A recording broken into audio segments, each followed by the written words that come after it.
اس کے لیے کوئی فارمولہ موجود نہیں ہے کہ کوئی بتائے کہ یہ تکلیف جو آئی ہے اس کے اعمال کے سبب ہے یا کوئی آزمائش ہے. ہم نے یہی کہنا ہے کہ آزمائش ہے. اور بخاری مسلم میں حدیث ہے مسلمان کو کوئی بھی دکھ درد اندیشہ کوئی تکلیف پہنچتی ہے حتیٰ کہ اس کے پاؤں میں کوئی کانٹا بھی چبھ جائے تو اللہ تعالیٰ اس کے بدلے اس کے گناہ معاف کر دیتا ہے. یہ اللہ تعالیٰ کی طرف سے ایک ذریعہ ہے گناہوں کی معافی کا. پھر بخاری میں حدیث ہے اللہ تعالیٰ جس کے ساتھ بھلائی کا ارادہ فرماتا ہے اسے کسی تکلیف میں مبتلا کر دیتا ہے. بخاری میں ایک اور حدیث ہے کہ اللہ تعالیٰ فرماتا ہے کہ میں اپنے کسی بندے سے اگر کوئی قیمتی چیز لے لوں تو اس کی جزا پھر جنت ہے. اسپیسیفکلی ایک الگ سے حدیث ہے بخاری میں کہ جس سے میں اس کی آنکھیں لوں گا میں اسے جنت دوں گا. یعنی اللہ تعالیٰ نے ان تکلیف کے اگینسٹ آخرت کی ہمیشہ کی کامیابیاں رکھی ہوئی ہیں. اگر یہ دنیا یہیں پہ ختم ہو جاتی پھر تو واقعی بہت بڑا ظلم تھا کہ بعض لوگوں کو اللہ تعالیٰ نے عقل سے محروم کیا, بعض لوگوں کو آنکھوں سے محروم کیا, بعض لوگوں کو پاؤں سے محروم کیا, بعض لوگوں کو ہاتھوں سے محروم کر دیا. ان کا کیا قصور تھا؟ لیکن اگر آپ اسے آخرت کی زندگی کے ساتھ جوڑیں جو اللہ تعالیٰ نے اس کائنات کو قانون ابتلا کے اوپر بنایا یعنی آزمائش کے اوپر, آخرت کے ساتھ جوڑیں تو ایک پرفیکٹ ماڈل ہے کہ دنیا میں جن لوگوں کو تکلیف آئی ہیں آخرت کا جب وہ اجر دیکھیں گے تو وہ تکلیف تو بھول جائیں گے. صحیح مسلم میں حدیث ہے جس شخص نے دنیا میں عیاشی کی زندگی گزاری ہے اللہ تعالیٰ قیامت والے دن اسے بلائے گا اور فرشتوں سے کہے گا اسے ذرا جہنم دوزخ کا ایک پھیرا لگواؤ. جب وہ پھیرا لگائے گا تو اللہ تعالیٰ پوچھے گا کوئی دنیا میں خیر بھی دیکھی؟ وہ کہے گا تیری عزت کی قسم میں نے دنیا میں کوئی خیر نہیں دیکھی. حالانکہ دنیا عیاشی کی گزری ہے لیکن وہ ایک پھیرا اس کے اس سارے نشے کو کافور کر دے گا. پھر دنیا میں جس نے مفلسی کی تکلیف کی زندگی گزاری لیکن حلال و حرام کی تمیز کی اللہ تعالیٰ فرمائے گا اسے ذرا جنت کا ایک پھیرا لگواؤ.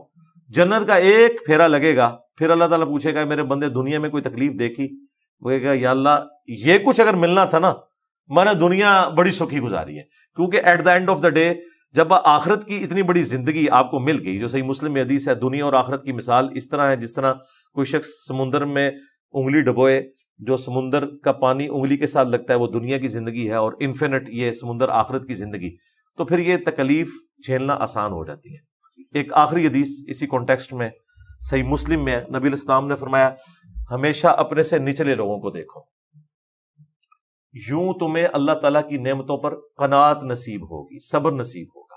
یعنی اگر کوئی شخص تکلیف میں ہے تو وہ اپنے سے زیادہ جو تکلیف میں مبتلا شخص ہے اس کی طرف دیکھے. ہمارے پاس تو خود رسول اللہ صلی اللہ علیہ وآلہ وسلم اور ان کے اہل البیت کی اور صحابہ کرام کی تکلیف موجود ہیں. ہم ان کے ذریعے موٹیویشن حاصل کر سکتے ہیں کہ اتنی عظیم ہستیاں اتنی مشکل کی زندگی انہوں نے گزاری ہے تو ہمارے لیے تو تکلیف جھیلنا انشاءاللہ آسان ہو جائے گی. جی علی بھائی آپ نے فرمایا کہ یہ جیسے میں ویل چیئر یوزر ہوں, اب یہ میری تکلیف اللہ کی طرف سے, لیکن ہم لوگ جو ویل چیئر یوزر ہیں یا ڈسیبل پرسن قرار دیے جاتے ہیں ہم لوگ کسی اور طرح سوچ رہے ہوتے ہیں. مثال کے طور پہ میرے ساتھ 3 کیمرہ کریو جو ہے لاہور سے ڈیلی پاکستان کی پوڈ کاسٹ کے لیے آپ کے پاس حاضر ہوئے. میں ڈرائیو کر کے آیا ماشاءاللہ, رائٹ, میں ڈسیبل نہیں تھا لیکن آپ کی اکیڈمی کے دروازے پہ آ کے میں ڈسیبل ہو گیا. زندہ جنازہ بن کے 4 لوگ اٹھا کے مجھے اوپر لے کے آئے. وہاں سے یہاں تک میں ڈسیبل نہیں تھا, میں بلکہ آئی واز ایبل, لیکن انفراسٹرکچر کی وجہ سے میں ڈسیبل ہو گیا. اسی طرح دوسری مثال ٹوکیو یا سیول میں بھی آج کل جب ہم ٹریول کرتے ہیں نا تو کہیں کوئی بیریئر نہیں ہوتا, وہاں ڈسیبلٹی نہیں ہوتی, ایکول اپرچونٹی ہے میرے پاس, برابر کی جگہ پہ میں جا سکتا ہوں. اب ہم لوگ کنفیوز ہو جاتے ہیں کہ ہم ڈسیبل ہیں کہ انکلوڈ ہیں. پھر پتہ چلتا ہے کہ جب ہم اپنے معاشرے میں آتے ہیں نا تو یہاں پہ ہم پہ الزام ہے کہ ہم کسی مصیبت میں ہیں. مصیبت میں ہم نہیں ہیں, مصیبت میں ہمیں ڈال کر ہم پہ الزام ہے کہ ہم ڈسیبل ہیں اور امتحان میں ہیں. ہم اس طرح دیکھتے ہیں. تو پلیز اس پہ مزید دیکھیں اپرچونٹی اسے سمجھنا چاہیے. جی سر. دوسری بات یہ ہے کہ دیکھیں ہر شخص کو اللہ تعالیٰ نے مختلف حالات و واقعات دی ہیں. ایک بندے کے اگر آزاد سلامت ہے جی لیکن اس کا انٹلیکٹ اتنے لیول کا نہیں. صحیح مسلم میں حدیث ہے کہ جو عقل اور دانائی ہے یہ بھی تقدیر سے ہے. جی آج تو سائنس مانتی ہے ورنہ تو ہر کوئی آئنسٹائن بن جاتا, جی بالکل ٹھیک ہے, ہر کوئی نیوٹن بن جاتا. یہ عقل بھی اللہ کی طرف سے ہے. ڈیٹم لیول کی عقل تو سب کو دی گئی ہے حق اور باطل میں تمیز کرنے کی, لیکن جو ایکسٹرا آرڈنری لوگ ہیں وہ تو ہیں.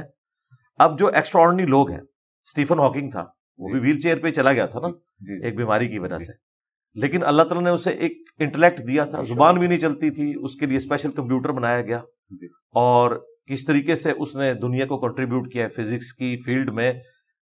نیوٹن کے بعد آئنسٹائن، اور آئنسٹائن کے بعد اسے مانا جاتا ہے کہ اتنا بڑا وہ فزکس کی فیلڈ کا سائنٹسٹ تھا. تو انسان کنٹریبیوٹ کر سکتا ہے. باقی جس کو آپ کمزوری سمجھ رہے ہیں یہ تو ایک فیکٹر ہے نا، اور بھی کئی فیکٹر موجود ہیں. نہیں محترم، عرض میں یہ کرنا چاہ رہا ہوں، ہم لوگ نے اسے کمزوری اپنی ذات کی وجہ سے نہیں سمجھتے. ہمیں لگتا ہے کہ ہمارے حصے کی جو ویل چیئر، آپ بھی ویل چیئر یوزر ہیں، 2 پہیوں والی ویل چیئر چلاتے ہیں جسے موٹر بائک کہتے ہیں، یا سارے لوگ کہتے ہیں یا اللہ پراڈو دے دے یا کوئی ایکسپینسو قسم کی ویل چیئر دے دے. These are wheel chairs, wheel with chairs. اب ہر شخص ویل چیئر یوزر ہونا چاہتا ہے، ہم اس طرح دیکھتے ہیں اس کو نا. چلیں اچھی بات ہے، لیکن جو ریئلٹی ہے اسے تو ایکسیپٹ کرنا چاہیے. چلیں ویل چیئر تک تو آپ کر لیں گے، جس بندے کے پاس آنکھیں نہیں ہیں اس کے لیے آپ کون سی سائنس لڑائیں گے؟ تو اس لیے میں چونکہ سائنس کا اسٹوڈنٹ ہوں نا، اس لیے اس طرح کے جو جذباتی اور فلسفیانہ باتیں نا، میں اس میں بلیو نہیں کرتا. میں ریالٹی کو فیس کرتا ہوں کہ ایک ریالٹی ہے. اگر کسی شخص کے ساتھ کوئی ڈس آرڈر لگا ہوا ہے آنکھوں کی شکل میں، یا اس کے ساتھ مسئلہ ہے سننے کا، چلنے پھرنے کا، تو وہ ہے، اس نے گیون سرکمسٹانسز کے اندر اس کو اپرچونٹی سمجھنا ہے. آپ دیکھیں یا بات کریں بالکل ٹھیک ہے، لیکن ان کیس آف، ٹھیک ہے، میں کوئی بحث کرنے کو بیٹھا، میں آپ کو صرف بتا رہا ہوں کہ میں سائنس کا اسٹوڈنٹ ہوں تو میں لاجیکل بات کروں گا. میں ان چیزوں کے ساتھ ایگری نہیں کرتا جو آپ فلسفیانہ باتیں کر رہے ہیں، یہ لاجیکل نہیں ہے، نہ یہ کوئی بائے کرے گا، نہ اس کا کوئی ریالٹی کے ساتھ تعلق ہے. دیکھیں ان کیس آف ایمرجنسی، جن ملکوں کی آپ مثالیں دے رہے ہیں، وہاں پہ بھی جو ڈسیبل لوگ ہیں وہ خود نہیں اس ایمرجنسی سے باہر نکلتے ہیں. انہیں ٹریننگ دی جاتی ہے کہ سب سے پہلے آپ نے ان کو یہاں سے نکالنا ہے، اور باقاعدہ لوگوں کی ٹریننگ ہوتی ہے کہ آپ نے انہیں یہاں سے نکالنا ہے. ورلڈ ٹریڈ سینٹر میں جب وہ مسئلہ ہوا تھا تو جو ڈسیبل لوگ تھے، انہیں جو صحت مند لوگ ہیں انہیں پہلے وہاں سے وہاں سے نکالا ایمرجنسی ایگزٹ میں، لیکن انہوں نے ان کو اکوموڈیٹ کیا. سب سے پہلے انہیں نکالا، اس میں ایک شخص کی اپنی فیملی یا اس کا قریبی رشتہ دار بھی چلا گیا، کیونکہ وہ باقی لوگوں کی ہیلپ کر رہا تھا. اس نے کہا نہیں، یہ پہلے میں معذور لوگوں کی ہیلپ کروں گا، بعد میں ان کو دیکھوں گا. تو ایک ریالٹی ہے. باقی اس پہ جتنی بحث کی جائے وہ اپنی جگہ، لیکن میں تو اس کو ان شارٹ وہ بات کر رہا ہوں کہ جو ایک عام آدمی کے لیے فائدہ مند ہو. یہ جو اس طرح کی باتیں ہیں نا، یہ پڑھے لکھے لوگ اپنے آپ کو ضرور سیٹسفائی کریں ان چیزوں سے، ریالٹی اپنی جگہ موجود ہے. جی محترم، بہت شکریہ. اصل میں علی بھائی آپ کی رہنمائی انتہائی زیادہ ضروری اس لیے ہے، اتنا آسان سبجیکٹ اس لیے نہیں ہے. ایک طرف ہمیں ہم سنتے ہیں لقد خلقنا الانسان فی احسن تقویم، اللہ نے بہترین تخلیق کیا، اور میرا 100% یقین ہے، یعنی میں اللہ مجھے اگر قبولیت فرمائے میں جنت میں جاؤں اگر انشاءاللہ تعالی اللہ نے چاہا، تو میں ویل چیئر پہ جانا چاہتا ہوں، کیونکہ یہ لائف سٹائل اللہ نے میری تخلیق بہت خوبصورت کی ہوئی ہے. میری آنرشپ ہے اللہ کی ذات پہ نا. مسئلہ یہ آپ کا ذاتی مسئلہ ہے نا، قانون جو ہے نا وہ کسی کی ذاتی شغف پہ نہیں بنتا. نہیں محترم، بات یہ کہ قانون جو ہے مس انڈرسٹینڈنگ پہ بنا ہوا ہے نا. چلیں یہ آپ کی رائے ہے، دے سکتے ہیں. جی سر، میں تو ریالٹی پہ مبنی بات کروں گا. جی سر، اور وہ تو ریالٹی ہے کہ ظاہر ایک تکلیف دہ چیز تو ہے یقیناً. چلے آپ کو اس مثال سے نہیں سمجھ آ رہی نا، آپ مجھے لاجیکلی یہ بتائیں کہ جس بندے کی آنکھیں نہیں ہیں وہ کیا کرے گا؟ وہ اندھا بن کے جنت میں جانا چاہتا ہے. سر کمیونیکیشن ضروری ہوتی ہے، وہ آنکھوں سے ہو، آواز سے ہو، کانوں سے بھی دیکھا جا سکتا ہے، ہاتھوں سے. آپ مجھے بتائیں کون سی سائنس ہے جو بتا رہی ہے کہ جو آنکھوں کی کوئی اس کا کوئی ایکویلنٹ کوئی نعمت دنیا میں موجود ہے تو مجھے بتا دیں. دنیا کی کوئی رنگینی ایک شخص جس کے پاس آنکھیں نہیں ہیں اسے تو کنسیپٹ ہی نہیں ہے، آپ کیسے دکھا سکتے؟ جی سر، یہ سوال میں نے آج سے 20 سال پہلے جب میں گریجویشن کر رہا تھا اپنے بلائنڈ دوست سے پوچھا تھا. اس نے کہا تھا جو رنگ سورج کا میرے ذہن میں وہ میں تمہیں ایکسپلین نہیں کر سکتا جس طرح تم مجھے ایکسپلین نہیں کر سکتا. ہر کسی کو اللہ نے چلیں اس کے جذباتی باتیں ہیں. سر تو سر یہ بہت سارے لوگ ہیں علی بھائی، جو خواتین ہیں یا حضرات ہیں جن کی انٹلیکچوئل ڈسیبلٹیز ہیں، ان کو ڈاکٹرز یا والدین یا معاشرہ یہ کہتا ہے ایڈوائز کرتا ہے کہ ان کو biologically modify کر دیا جائے because they face some kind of embarrassment in front of family members. اگر وہ مینیج نہ کر سکیں، اسپیشلی خواتین بیٹیاں جو ہیں ہماری، ان کے جو مثلا بیولوجیکل نیڈس ہیں منتھلی، تو اس کو مینیج نہیں کر پاتے، ڈاکٹرز ایڈوائز کرتے ہیں کہ ان کو آپریٹ کر دیا جائے. تو کیا شرعیاً یہ صحیح؟ مشکل سوال ہے جی. اسلام میں جو ایک بیسک پرنسپل سورۃ النساء کی آیت نمبر 119 میں آیا کہ شیطان نے کہا تھا وَلَآمُرَنَّهُمْ فَلَيُغَيِّرُنَّ خَلْقَ اللَّهِ، میں انسانیت کو ابھاروں گا کہ وہ تیری بنائی ہوئی تخلیق کو بدل دیں گے. تو بنائی ہوئی تخلیق کو بدلنا شریعت میں اس کو الاؤ نہیں کیا گیا، پرماننٹلی کسی شخص کو نیچر سے ہٹ کے ڈسیبل کر دینا۔ ہاں کسی خاص ایک اسپیسیفک کیس کے اندر جہاں اس طرح کی کوئی چینج لانے سے اوورال کوئی فرق نہ پڑے، وہاں پہ کوئی بات ہو سکتی ہے۔ مثال کے طور پہ اب کئی لوگ ہیں 3-4 بچے ہو گئے، اس کے بعد وہ پرماننٹلی اپنے آپ کو، کوئی عورت کہتی ہے جی میں ڈسیبل کروا لیتی ہوں اس پوائنٹ آف ویو سے کہ میری کوئی اولاد نہ ہو، میں کوڈ ورڈز میں بات کر رہا ہوں کیونکہ ہر طرح کے لوگوں نے دیکھنا ہوتا ہے، تو اسلام اس کی اجازت نہیں دیتا کیونکہ یہ نیچر کو بدلنا ہے، اور کوئی اس کی ایسی ضرورت بھی نظر نہیں آتی کہ انسان خام خواہ ایک تردد سے بچنے کے لیے، حالانکہ اللہ تعالیٰ نے اولاد میں وقفہ کرنے کے لیے اس وقت سائنس کی برکت سے کئی ایک طریقے سجھا دیے ہیں، وہ اڈاپٹ کیے جا سکتے ہیں۔ ضرورت ہے کہ آپ نے نیچر کو بدلنا ہے، کبھی اس طرح کی نیچر کی ضرورت پڑ بھی سکتی ہے۔ ایک بڑا مشہور واقعہ جو کہ ایک اخبارات میں بھی رپورٹ ہوا کہ ایک عورت کے 3 بچے ایک دن میں پانی کی ٹینکی میں مر گئے تھے، اور بالکل ینگ عورت تھی، اس نے اپنے آپ کو ڈسیبل کروا لیا ہوا تھا۔ پھر وہ پوری زندگی دونوں میاں بیوی روتے رہے، لے پالک ہی کر سکتے تھے، اپنی اولاد پیدا کرنے کا کوئی سلسلہ کر نہیں سکتے تھے۔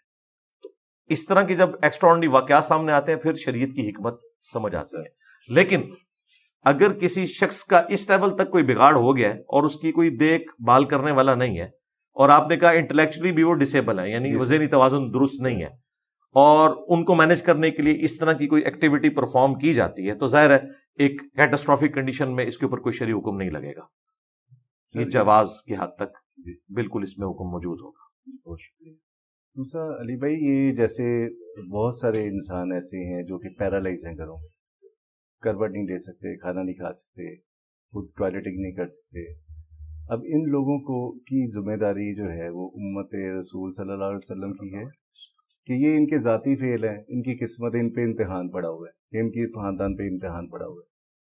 دیکھیں میں نے ایک جنرل گفتگو تو سٹارٹ میں کر دی، ہر اینگل سے میں نے اس کو ڈسکس کر لیا، اب اسی کو اگر آپ بنیاد بنائیں تو اس شخص کی آزمائش اس اعتبار سے کہ اللہ تعالیٰ نے اسے اس آزمائش کے بدلے ہمیشہ کی کامیابیاں دینی ہے، عین ممکن ہے کہ اس کو اگر سب کچھ اویلیبل ہوتا وہ کسی برائی میں انوالو ہو جاتا، اللہ تعالیٰ نے اس کو اس طریقے سے برائی سے بچا لیا۔ باقی رہا جو اس کے گھر والے ہیں، ان کے اوپر یہ آزمائش ہے کہ وہ ان کی خدمت کر کے نہ صرف ثواب کما سکتے ہیں بلکہ ہمیشہ کی کامیابی جنت کی شکل میں حاصل کر سکتے ہیں، ان کی خدمت کریں، یہ کرنا ان کی ذمہ داری ہے، سب سے اولین حق یہ ہے۔ ظاہر ہے دیکھیں قرآن حکیم میں 4 مقامات پہ کم از کم توحید کے بعد ماں باپ کے ساتھ حسن سلوک کا ذکر ہوا۔ کیوں؟ اس لیے کہ بچپن میں ماں باپ نے تکلیف کے ساتھ اولاد کو پالا ہے، بڑھاپے میں پہنچ جائیں تو فرمایا اف تک نہیں کہنا، ان کے سامنے عاجزی کے ساتھ کندھے جھکا کے رکھنے۔ کیوں؟ اللہ تعالیٰ کو پتا تھا جب بڑھاپے میں انسان چلا جاتا ہے پھر اسے اپنی جو ینگ اولاد ہے اس کی ضرورت پڑتی ہے کہ جس طریقے سے بچپن میں انہوں نے اسے اکوموڈیٹ کیا تھا، اب بڑھاپے میں جب کہ اس پہ کمزوری آ چکی ہے اس کی اولاد اسے اکوموڈیٹ کرے۔ اس لیے اسلام میں اولڈ ایج ہاؤسز نہیں ہے، یہ اولاد کی ذمہ داری ہے کہ وہ اپنے ماں باپ کو دیکھے گی۔ ایک حدیث بخاری اور مسلم میں نبی علیہ السلام سے پوچھا گیا کہ میرے حسن سلوک کا سب سے زیادہ حقدار کون ہے؟ آپ نے فرمایا تیری ماں۔ دوسری بار پوچھا گیا، فرمایا تیری ماں۔ تیسری دفعہ پوچھا گیا، فرمایا تیری ماں۔ چوتھی دفعہ کہا گیا تیرا باپ۔ اور سنن نسائی میں حدیث ہے جنت تیری ماں کے قدموں کے پاس ہے، یعنی یہ خدمت کرنی ہے۔ پھر سورہ بنی اسرائیل میں ہے کہ اگر یہ بڑھاپے میں پہنچ جائیں، دونوں یا دونوں میں سے ایک، ان کے سامنے عاجزی کے ساتھ اپنے کندھے جھکا کے رکھنے ہیں، ان کو اف تک نہیں کہنا، اور ان کے لیے دعا کرنی ہے رب ارحمہما کما ربیانی صغیرا، اے اللہ ان دونوں پر رحم فرما جس طرح انہوں نے بچپن میں مجھے پالا تھا۔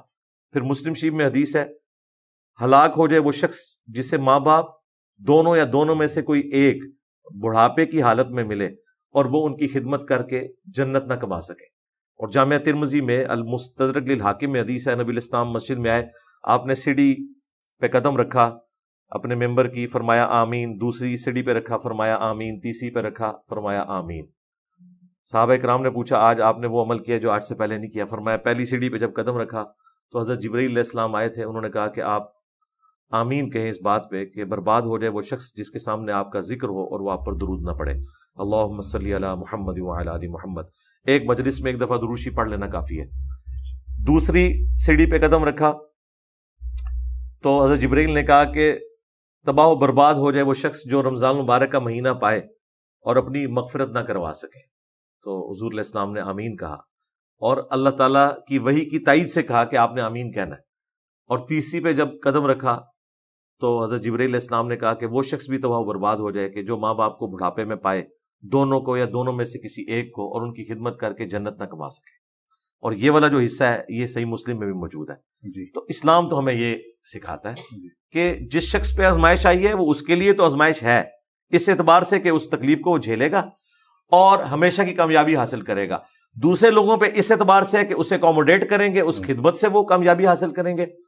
ایک حدیث ہے جامعہ ترمذی میں، سنن ابی داؤد میں، کہ اللہ تعالیٰ سب سے زیادہ تکلیف انبیاء کو دیتا ہے، ان کے بعد ان لوگوں کو جو انبیاء کے بعد سب سے بڑھ کر محبوب ہوتے ہیں، اور ان کے بعد ان لوگوں کو جو ان کے بعد سب سے بڑھ کر محبوب ہوتے ہیں۔ یہ حدیث امام حاکم نے حضرت ابو ذر غفاری کے چیپٹر کی ہیڈنگ میں لی ہے، یہ بتانے کے لیے کہ ابو ذر غفاری رضی اللہ تعالیٰ عنہ کی زندگی غموں سے عبارت تھی، تکلیفوں سے عبارت تھی۔ تو یہ حدیث ٹاپ پہ لی ابو داؤد کی اور جامعہ ترمذی کی، جس کے اینڈ پہ آتا ہے کہ انسان یوں پوری زندگی تکلیفیں جھیلتا رہتا ہے حتیٰ کہ دنیا سے پاک و صاف ہو کر اٹھایا جاتا ہے، پھر آخرت میں اس کے لیے کوئی تکلیف نہیں ہے جی۔ اب دیکھیں نا، آخرت کی اگر آپ تکلیف کو دیکھیں اس کے مقابلے میں دنیا کی تکلیف تو کچھ بھی نہیں ہے۔ ہم چونکہ شارٹ ٹیمپر ہوتے ہیں، ہم یہ تھوڑی سی تکلیف کو دیکھتے ہیں اور ہم کہتے ہیں کہ یار یہ پتہ نہیں کسی کے ساتھ کیا ظلم ہو گیا، لیکن اگر کسی شخص کی آپ کو ہمیشہ کی آخرت دکھا دی جائے، اس کو آپ دنیا میں یوں سمجھیں کہ matric life plus F S C, یہ 4 سال انسان کی زندگی کے کریٹیکل ہوتے ہیں جی۔ ان 4 سالوں میں وہ بچے بھی ہیں جن کو کھانے پینے کی بھی ہوش نہیں ہوتی، بڑی مشکل سے وہ کھانا پینا بھی کرتے ہیں، ٹوٹلی اپنی تعلیم کے اوپر ایمفیسائز کرتے ہیں۔ ان کی بعد والی آپ زندگی اگر آپ کو اس وقت دکھا دی جائے نا تو آپ کہیں گے یار یہ 4 سال کی تکلیف کچھ بھی نہیں، لیکن جو لوگ وہ 4 سال اپنی زندگی کے ضائع کرتے ہیں، کوئی ایکسٹرا آرڈنری کیس ہو جائے ولادہ باد، اوورآل ہم نے یہ دیکھا ہے وہ بعد میں کتنی تکلیف کی پوری زندگی کاٹتے ہیں، اگر اس وقت انہیں اپنی بعد والی زندگی دکھا دی جائے اور ان کمپیریزن ٹو جو دوسرے لوگ ہیں تو وہ بھی انسان کے بچے اسی وقت بن جائیں۔ یہی تو آزمائش ہے، یہ دنیا میں بھی ہم دیکھ رہے ہیں، وہ تکلیف کا سپین بڑا تھوڑا سا ہوتا ہے۔ ان مع العسر یسرا، ہر مصیبت کے ساتھ آسانی ہے، ہر مصیبت کے ساتھ آسانی ہے، ہر مشکل کے بعد آسانی ہے، اللہ تعالیٰ نے وہ آسانی جوڑی بھی ہے، اور الٹیمیٹ آسانی تو اس وقت آ جانی ہے جب انسان نے مر جانا ہے۔ یہی دعا ہے، انا للہ و انا الیہ راجعون، ہم بھی تو اللہ کی طرف سے آئے تھے، ہم نے واپس چلے جانا ہے۔ یہ تکلیف بھی جو آئی ہے ایک دن تو یہ تکلیف ختم ہونی ہے نا، 60 سال بعد، 70 سال بعد، پھر کھربوں سال کی زندگی سے اسے کمپیئر کریں۔ صرف آخرت کا جو 50,000 سال کا دن ہے نا، دنیا میں 60 سال کی زندگی اس کے مقابلے پہ 3 منٹ بنتی ہے۔ آخرت کا دن، جنت کی نہیں بات ہو رہی، صرف دن آخرت کی جو تکلیف کا دن ہے 50,000 سال کا، اسے 60 سال کے ساتھ کمپیئر کریں تو 3 منٹ کی زندگی بنتی ہے۔ اس 3 منٹ کی تکلیف کو انسان اتنا بڑا سمجھ لے۔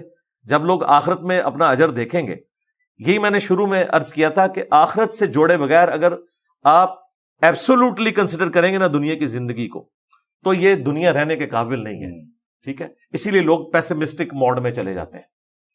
جو کچھ ہٹلر نے یہودیوں کے ساتھ کیا، اس کے بعد تو یہودیوں کو ختم ہو جانا چاہیے تھا۔ آج دنیا پہ رول کر رہے ہیں، 80 نوبیل پرائز وہ لے چکے ہیں۔ کیوں؟ انہوں نے اپنے آپ کو کنسنٹریٹ کیا، دنیا میں نام کمایا، ان کا دنیا ختم نہیں ہو گئی، ٹھیک ہے، نیکسٹ دیکھیں گے۔ اور جن لوگوں کے ساتھ یہ ظلم ہوا ان کو بدلہ آخرت میں ملے گا، باقی جو ان کے عقائد کا معاملہ ہے وہ الگ سے، لیکن اللہ تعالیٰ کے صفت عدل کا تقاضا ہے کہ دنیا میں جس نے کسی کو ناحق قتل کیا اس کے بدلے میں اسے ایک دفعہ قتل کیا جائے گا۔ ہٹلر نے تو ایک دفعہ گولی مار کے خودکشی کر لی ہے نا، لیکن جو اس نے 6 لاکھ یا 60 لاکھ ہولوکاسٹ میں یہودی قتل کیے، ان کے بدلے میں اسے آخرت کا عذاب ہونا ہے، اور یہ اللہ ہی دے سکتا ہے۔ دنیا میں جو کچھ ہمارے یہاں ایک ڈکٹیٹر نے لال مسجد میں کیا، دنیا کی عدالت اسے ایک دفعہ پھانسی دے سکتی تھی نا، ان مظلوم بچوں کے اوپر کیے گئے اس ظلم کے بدلے میں، لیکن اللہ کی عدالت میں دنیا میں جو اس نے تکلیف کاٹی وہ الگ، جو آخرت کا عذاب ہے وہ تو باقی ہے، وہ دنیا میں کوئی نہیں دے سکتا۔ بہت شکریہ۔ اچھا علی بھائی، اب تھوڑا سا ٹاپک تھوڑا سا ٹویسٹ کرتی ہیں، ٹائم بھی شارٹ ہے۔ 2014 سے لے کر جنوری 2023 دسمبر تک پاکستان میں 30 لاکھ ایکسیڈنٹ ہوئے، جن میں 34 لاکھ لوگ زخمی ہوئے، 46,000 لوگوں کو اسپائنل کارڈ انجری یعنی کہ پرماننٹ ڈسیبلٹی ہو گئی، 35,500 لوگ جان سے گئے ان 9 سالوں میں۔ یہ 11122 کا ڈیٹا ہے، یعنی کہ مفروضہ نہیں ہے، باقاعدہ جی ہوگا، بلکہ اس سے بھی زیادہ ہی ہوگا جی۔ یہ وہ ہے جو رجسٹرڈ ہوگا، جی رجسٹرڈ ہے۔ سوال یہ ہے کہ جو سڑکوں پہ لوگ ناحق جان سے جا رہے ہیں، اس کا گناہ کس کو ہے؟ کیا وہ روزی روٹی کے لیے نکلے ہیں تو وہ شہید کہلائیں گے؟ یہاں پہ ناحق قتل کر دیے گئے جہالت کی وجہ سے، یعنی یہ کہاں شمار ہوں گے؟ اور یہ امت کے جو اتنے امتی یتیم بچے ہو گئے یا والدین بوڑھوں کو چھوڑ کے چلے گئے، نوجوان روٹی روزی کے لیے نکلے تو واپس آئے تو 46,000 لوگ جو تھے صبح زکوٰۃ دینے والے تھے، واپسی پہ ڈسبلٹی کے بعد وہ زکوٰۃ لینے والے بن گئے۔ تو سوال یہ ہے کہ اس ساری سچویشن میں اس کو ممبر سے یا مسجد سے ہماری زندگیوں میں ٹریفک قوانین کی پاسداری کو کبھی کیوں ایڈریس نہیں کیا جاتا؟ یعنی یہ جانوں پہ ظلم ہو رہا ہے نا سر، پریکٹیکل لوگ کیا جانا چاہیے۔ دیکھیں ہم نے تو بارہا اپنے پلیٹ فارم سے اسے اٹھایا، میں نے تو آلموسٹ پچھلے 8-10 سال میں کئی ایک ویڈیوز کے اندر اسے ڈسکس کیا، اور اسپیسیفکلی مفتی اعظم سعودیہ کا ایک فتویٰ بھی میں نے کوٹ کیا تھا، وہاں اوور سپیڈنگ کے اوپر مفتی اعظم سعودیہ نے یہ فتویٰ نکالا تھا کہ جو اوور سپیڈنگ کی وجہ سے مر جاتا ہے وہ خودکشی کی موت مرا ہے، اور اس کا کوئی بلڈ منی بھی گورنمنٹ ادا نہیں کرے گی۔ دیکھیں انسان کے بنائے ہوئے جو قوانین ہیں نا، ان میں اگر پہلے نمبر پہ میں کوئی قانون سمجھتا ہوں نا کہ جو ایک سمجھ لیں الہامی قوانین کے بعد سب سے بڑا کوئی قانون انسان بنا سکتا ہے وہ ٹریفک قوانین ہے، اگر آپ انہیں فالو کریں۔ یقین کریں یہ ایوالو ہوئے ہیں نا، کتنی محنت کے بعد یہ چیزیں ایوالو ہوئی ہیں۔ اگر ٹریفک قوانین کو دیکھا جائے یہ اتنی بڑی انسانیت کی خدمت ہے جو ایک دن میں نہیں ہوئی، ظاہر انسان نے سیکھا پھر اسے ایوالو کرتے کرتے یہاں تک لے کے آئے۔ یہاں پہ جتنے بھی ایکسیڈنٹ ہوتے ہیں یا دنیا میں کہیں بھی، یہاں زیادہ اس لیے ہوتے ہیں کہ لوگوں کو اویئرنیس نہیں ہے، اور اسی طریقے سے بغیر لائسنس کے بھی لوگ نکلتے ہیں، جو لائسنس بھی جنہوں نے لیے ہوئے انہوں نے بھی کوئی ٹریفک قوانین پڑھے نہیں ہوئے، جنہوں نے پڑھے ہوئے وہ عمل بھی کوئی نہیں کرتے، وہ کہتے ہیں جی ٹھیک ہے سب کچھ چلتا ہے۔ اس لیے کوشش کرنی چاہیے خود تو عمل کریں، آپ اپنی اولاد کی بھی تربیت کریں، انہیں بتائیں کہ یار ٹریفک قانون کو فالو کرنا یہ آپ کی اپنی زندگی کے لیے ضروری ہے۔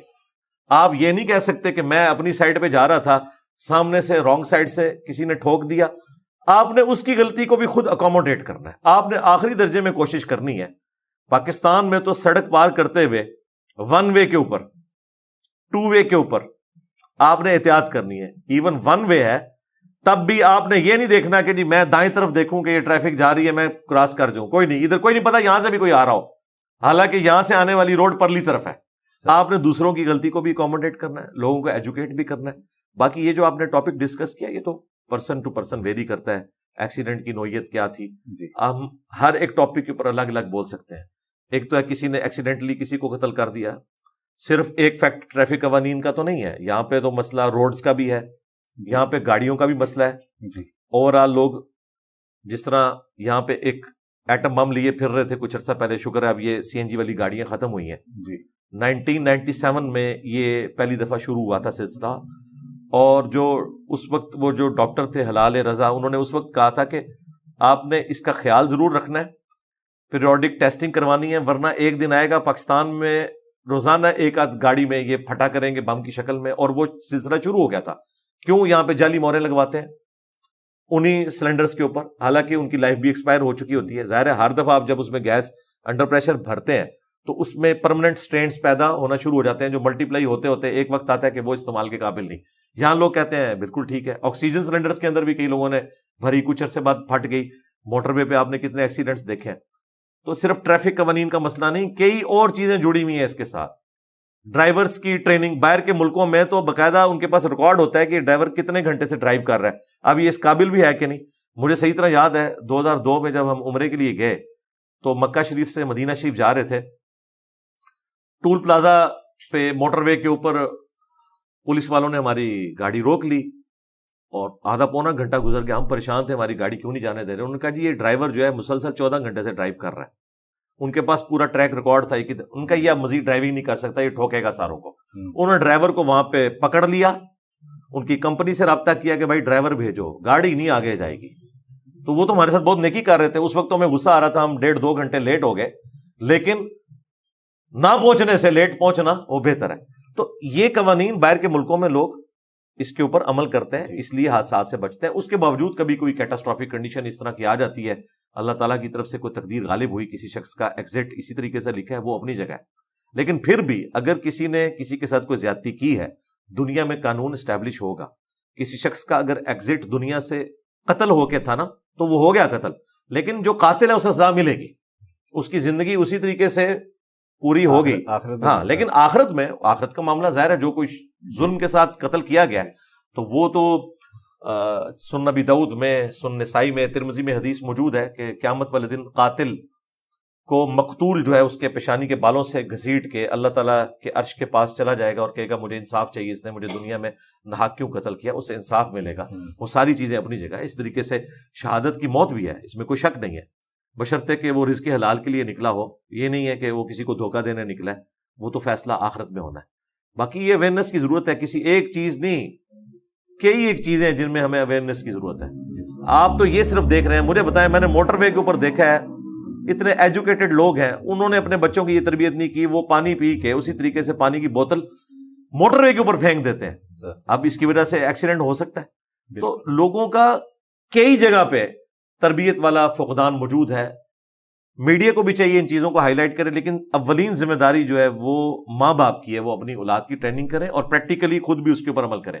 اگر میں خود اشارہ توڑ رہا ہوں اور میں یو ٹرن غلط لے رہا ہوں تو میں اپنی اولاد کو کبھی اس اعتبار سے ٹرین نہیں کر سکتا, مجھے خود بھی اس پہ عمل کرنا ہے. سر, اس پہ شرعی طور پر کوئی فتویٰ وغیرہ لگ سکتا ہے کہ ان ٹریفک قوانین کی پاسداری کریں جس سے انسانوں کی جان کو خطرہ؟ ہاں, کوئی اس کی تعزیراً دیکھیں, جو اللہ تعالیٰ نے حدود بیان کی ہیں, وہ بڑی بڑی سزائیں جو بیان کر دی ہیں مختلف جرائم کے اوپر, ان کو حدود اللہ کہا جاتا ہے. اس کے بعد قاضی کے اوپر چھوڑا ہے, تعزیراً سزا کوئی بھی دی جا سکتی ہے. مثلاً گورنمنٹ یہ سزا دے سکتی ہے کہ جو شخص اس طریقے سے ٹریفک قانون توڑتا ہے اسے 1 ہفتے کے لیے قید میں ڈال دیا جائے گا.